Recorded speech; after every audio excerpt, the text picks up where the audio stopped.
Bigyan kita ng tips para makapasa ka sa TESDA National Assessment. Halimbawa, itong Electrical Installation and Maintenance NC2.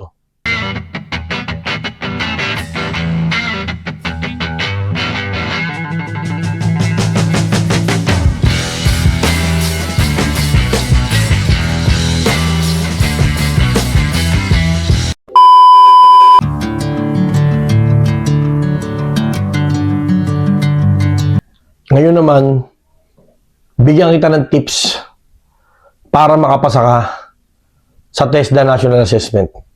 Halimbawa, itong Electrical Installation and Maintenance NC2. Una, maging magalang ka sa staff ng assessment center dahil sila yung magpa-process ng papeles mo. Sundin mo yung instruction na ibibigay nila at dalin mo yung mga requirements na ipapadala nila. Pangalawa, ang oras ng assessment is 8 a.m. to 5 p.m. Mag-i-start ang assessment ng alas 8 ng umaga. 30 minutes before the assessment time, dapat andun ka na sa assessment center. 7:30, dapat andun ka na. Hanggat maaari, dapat maunahan mo si competency assessor na dumating. Mas magandang maunahan mo siya. Pero ang mga competency assessor is maaga pong dumadating iyon. Pangatlo, merong kasuotan na pinapasuot.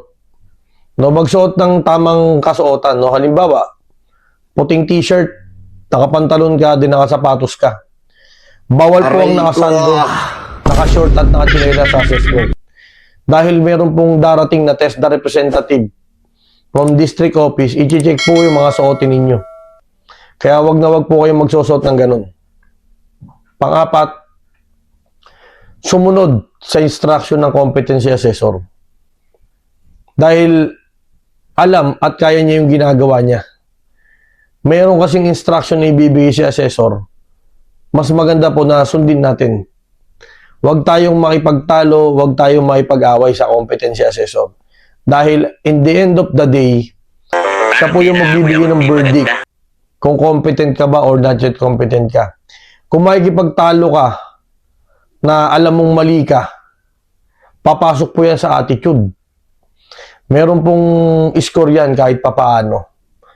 No? Panglima, huwag kang mayabang sa assessment.